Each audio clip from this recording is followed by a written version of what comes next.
Okay, let's unpack this. The Egyptian Book of the Dead. Right. You hear book, and you probably picture, I don't know, a single volume. Yeah, that's the common idea. But what if the thing we actually call the Book of the Dead wasn't ever just one book? Mm-hmm. And, well, this story goes back thousands of years, always changing. Exactly. That's the core of it. It evolved. So that's our deep dive today. We're using these really fascinating insights from E.A. Wallace Budge's translation that you, the listener, shared with us. And what's really interesting here, I think, is that we're not looking at some static Bible, you know? It's this collection of spells, ideas about the afterlife that literally transformed over millennia in ancient Egypt. Understanding that journey, that evolution, is so key to getting what it meant to them. Totally agree. And for you, our learner profile listener, our goal here is to explore this really rich history and these core beliefs, but in a way that's clear, engaging. Without getting totally bogged down in academic weeds. Exactly. We want to pull out the essential ideas behind these ancient practices, their spiritual concepts. And Budge's work, it gives us so much material, historical context, chapter explanation, discussions about their gods, the whole pantheon. It's all in there. These texts really give us an amazing window into how they thought about, everything, life, death, their place in the cosmos. Okay, so let's start right at the beginning then. It seems like the Book of the Dead actually has roots in even older stuff, these pyramid texts Budge talks about. What were those exactly? Well, the pyramid texts are a much earlier stage of this whole tradition. Yeah. These inscriptions, they were found by Mariette and Maspero inside the pyramids of several pharaohs, 5th and 6th dynasties. So we're talking about pretty important rulers, people who were really setting up early Egyptian religion and politics. Like who? Figures like Unas, Teta, Pepi I, Mentuemsaf, Pepi II. The earliest ones go back to Unas's pyramid, maybe around 3333 BC. Wow, that's ancient. Right, so even then you see these really elaborate preparations for the afterlife being carved right into the royal tombs. And this is where it gets really interesting for me. Yeah. So Unas's pyramid, it actually holds an early version of what later becomes the Book of the Dead. Precisely. Yeah, the texts in Unas's pyramid are seen as foundational, and it's pretty significant that Budge points out the influence of the priests of Anu. Heliopolis, right? That's the one, Heliopolis. They seem to have established a kind of central theological viewpoint during those first 6 dynasties. Okay. And that's when the sun god Ra really comes to the forefront, sort of taking the place of the older god Timu, it seems. Unas himself is even linked with Anu in these texts. So it wasn't just random beliefs floating around. There was a major religious center, Anu, kind of shaping these ideas. Seems like it. And these pyramid texts, they stuck around, didn't they? Yeah. Budge says they pop up again later. Oh, absolutely. The staying power of these ideas is incredible. Sections from Unas's texts, they were copied onto coffins hundreds of years later, 12th to 12th dynasties. No way. Yeah. And we find them again in Hatshepsut's temple, that's X8th dynasty, and on papyri, then even later X8th dynasty in tombs and more papyri. So they just kept reusing and adapting them. It really shows the lasting impact of these core beliefs, even while, how they were used and expressed kept changing. And finding bits even in less famous pyramids, like Mycerinus, that's part of this story too, isn't it? Showing it wasn't just the top pharaohs. Absolutely. Finding remains and coffin fragments with inscriptions there shows these concerns about the afterlife. Using these kinds of texts, it filtered down a bit. It wasn't only for the absolute elite. Okay, right. So we've got this long history, evolving texts. Now, what about the core ideas? What did the Egyptians actually believe happened after you died? What were the components of a person, sort of? Well, a really fundamental belief was that a person wasn't just one thing. They were made up of multiple parts, aspects, each playing a role after death. Budge lays out several key ones. Okay. There's the Ka, often called the double, which needed food and drink offerings. Oh, the offerings, right. Yeah. Then the Ba, that's the soul, often shown as a bird, which could travel. Travel where? To the heavens, potentially. Then you have the Ku, which is like intellect or spirit. The Ki Abit, the shadow. The shadow. Interesting. Yeah. The Sahu, a sort of spiritual body. Sikkim, which represents power or vital force. Right. And the Ren, the name. Having your name remembered was crucial. Wow, that's quite a complex view of the self. Much more than just body and soul. It really is. It suggests a pretty sophisticated early psychology, almost. They were acknowledging different facets of being, consciousness, and making sure they were all accounted for in that journey after death. So how did all these parts, the ka, the ba, the shadow, fit together with this idea of resurrection? That was central, wasn't it? Very central. Initially, yeah, in the older pyramid texts, these aspects might seem a bit separate, but as the beliefs developed, they became more integrated. Yeah. The ultimate goal was resurrection, yes, and transformation into an Osiris. Basically, the deceased becomes identified with Osiris, the resurrected god of the afterlife. So everyone wanted to become Osiris. In a sense, yes.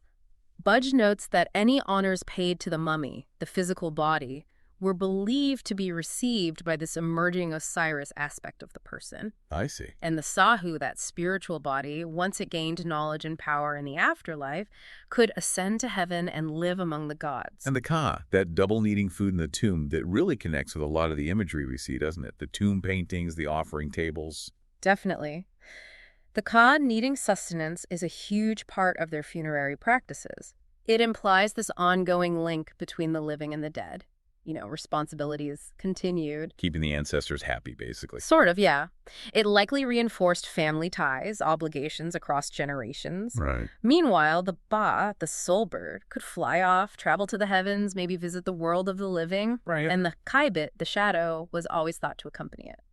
So it wasn't enough just to have these parts. You had to make sure they could reunite and function properly in the next world, which I guess leads us to the rituals. Mm-hmm. How did they help this process along? Oh, a really crucial one was the opening of the mouth ceremony. Ah, yes, I've heard of that. What was the point? Its purpose, as Budge explains it, was literally to restore the dead person's ability to speak, eat, see, hear, use all their senses in the afterlife. How did they do that? Symbolically, with a set of special tools.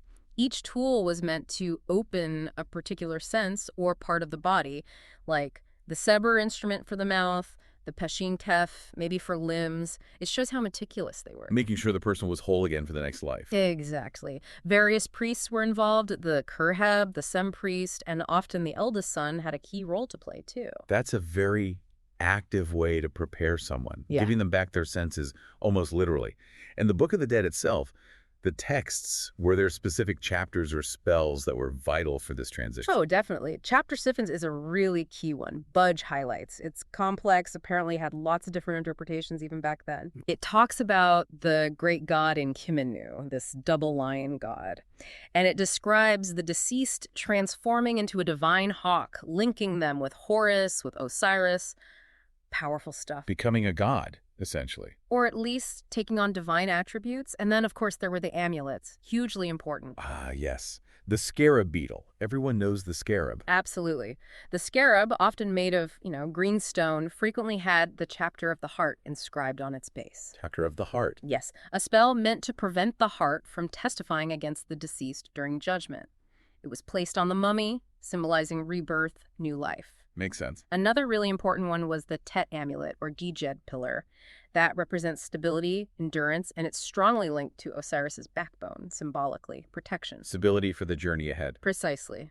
Budge also mentions others, like the Buckle of Isis, the Tiyet, usually made of red carnelian or jasper. What was that for? Protection, associated with the blood of Isis, linked to chapter CL66. And the headrest amulet, for ensuring the deceased could lift their head, linked to chapter CLX6, warding off, troubles. So these weren't just pretty trinkets. Each amulet was like a piece of magical technology for the afterlife? That's a great way to put it. Each had a very specific function in protecting the deceased and ensuring they made it through. Okay, so now our deceased person is equipped. They've got their senses back. They've got their protective amulets. What happens next? What was this underworld, the Tuat, actually like? Ah, the Tuat. That was the realm the deceased had to cross. It was often pictured as having 12 sections, maybe corresponding to the 12 hours of the night. The sun god Ra traveled through it. And it was an easy street, I take it. Not at all. There's actually a whole text called the Book of What is in the Tuat, and it details some pretty nasty challenges. Like what? Think serpents, lots of serpents, including the huge chaos serpent Apep, or Nak, who tried to swallow the sunboat. Scorpions, vipers, weird winged monsters, even gods with crocodile heads waiting to attack. Budge mentions a serpent that specifically devours the souls of the wicked. Okay, definitely a dangerous road trip. Yeah. Was there like a paradise at the end of it all? A goal? Yes, absolutely. The Fields of Peace, or Seket Hetepet in Egyptian, that was the ideal destination. Fields of Peace. Sounds nice. It was pictured as this beautiful, tranquil, fertile land where the deceased could live on in abundance.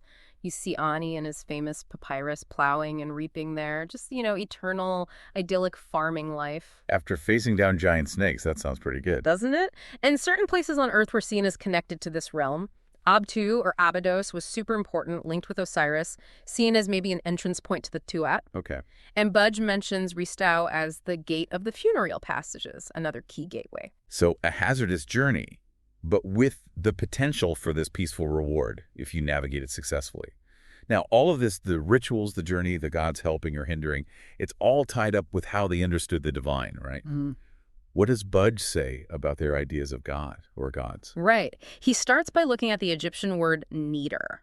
It's tricky to translate directly. It could mean divine, sacred, maybe power or strong. Not just God. Not necessarily in our sense. And interestingly, Budge brings up evidence, citing scholars like Derget and Brugsch, that suggests maybe a belief in one supreme God behind it all. Really? Monotheism. Well, sort of. They point to texts describing a single ultimate being, eternal, incomprehensible, the creator of everything. It suggests the divine wasn't just about discrete beings, but also the fundamental forces underpinning reality. That's fascinating. So how does that square with, the hundreds of gods we see everywhere in Egyptian art? Ra, Isis, Osiris. That's the big question, isn't it? One main interpretation Budge discusses is that maybe the polytheism, the many gods, was the outward form. The popular religion. Kind of, the way ordinary people, and even priests, interacted with the divine. But perhaps, for some thinkers at least, these many gods were seen as manifestations, aspects, or maybe agents of that one ultimate unknowable God. Like different facets of a diamond. That's one way to think about it. Budge talks about how gods evolved, how they merged, like Amun joining with Ra to become Amun-Ra, taking on the attributes of older gods. It was a fluid system. So these weren't necessarily seen as totally separate beings, but maybe different ways to understand a greater power. That's definitely a plausible view, based on the evidence presented. And Budge then goes through many of the key players you mentioned. Osiris, king, died, resurrected, lord of the afterlife, linked to Abydos. His wife Isis? Yep, the great magician, protector, mourner. Set, or Typhon, the villain, Osiris's murderer, always fighting Horus. Horus, the sun, the avenger. Right, often identified with the living king and also with the deceased after transformation. Anubis, the jackal-headed god of embalming, guide of souls. Thoth, ibis-headed, god of wisdom, writing, important in the judgment. Don't forget Ra. Never.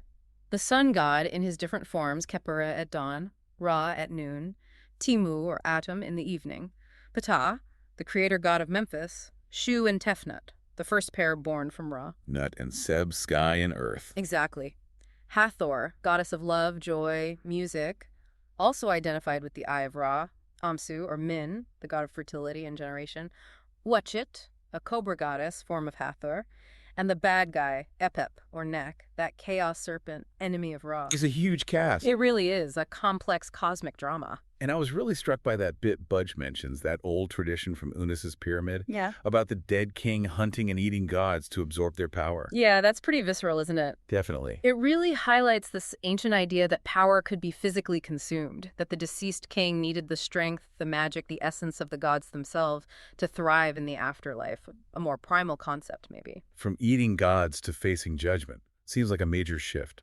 What happened to the very end of this journey, assuming you survived the Tuat? The climax was the judgment in the Hall of Double Right and Truth. Ma'at, that's the concept. Truth, balance, order, personified as a goddess. Right. The deceased's heart was weighed on a scale against the feather of Matcha. Budge points to chapter C-Des Evi and those famous illustrations like plate X-Dex-C9, X-Dex-2 in his book. The weighing of the heart scene. Iconic. Totally.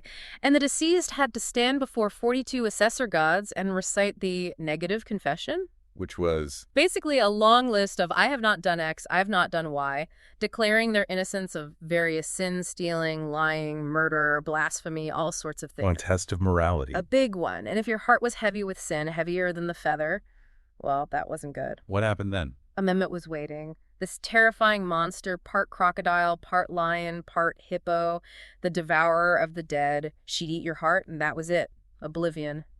No fields of peace for you. Wow. So high stakes indeed. It wasn't just about knowing the spells. You had to have lived a decent life too. That seems to be the message, yes. A combination of ritual knowledge and ethical conduct. And these ideas, they didn't just fade away after the pharaonic period ended, did they? Budge mentions they lingered, even into Coptic Christian times in Egypt. That's right, which is fascinating. It shows how deeply ingrained these concepts of the underworld, judgment, demons, and trials were. So echoes in later beliefs. You could say that. Yeah. Budge mentions descriptions of, well, hell, fiends, torments by serpents in the lives of Coptic figures like Abba Shenouda or Bishop Picentius. Okay. That sound remarkably similar in some ways to the dangers described in the older books of the dead or the Tuat texts, a kind of cultural continuity even as the religious framework changed drastically. It really speaks to the enduring power of these ancient Egyptian ways of thinking about death and what comes next. Okay, so as we kind of wrap up this deep dive, based on Budge's work here, what are the main things we should take away about the Book of the Dead? Well, I think the biggest thing is that it's not a single static book. It's this incredible evolving collection of texts spanning thousands of years. And it reflects these really complex changing beliefs about, well, death, resurrection, that perilous journey through the afterlife, and the very complicated nature of the divine in ancient Egypt. Yeah, multifaceted is definitely the word. And for you, the learner listening, we really hope this has maybe given you a clearer, more engaging handle on this amazing subject. I mean, the sheer richness of information just in these excerpts Budge provides is incredible. It really is. And maybe it leaves you with something to think about. You know, considering how these texts changed and adapted over so many centuries, what does that really tell us about that deep, enduring human need? The need to understand death, to grapple with it, and to imagine what might possibly lie beyond. That's a great question, or maybe another way to think about it. How could understanding these ancient Egyptian ideas, their complex view of the soul, their concepts of judgment, their vision of an afterlife journey, how might that give us a fresh perspective on some of our own modern ideas about these same huge mysteries? Food for thought, definitely. Absolutely. This deep dive, as always, it's really just scratching the surface of a truly fascinating world. There's so much more to explore.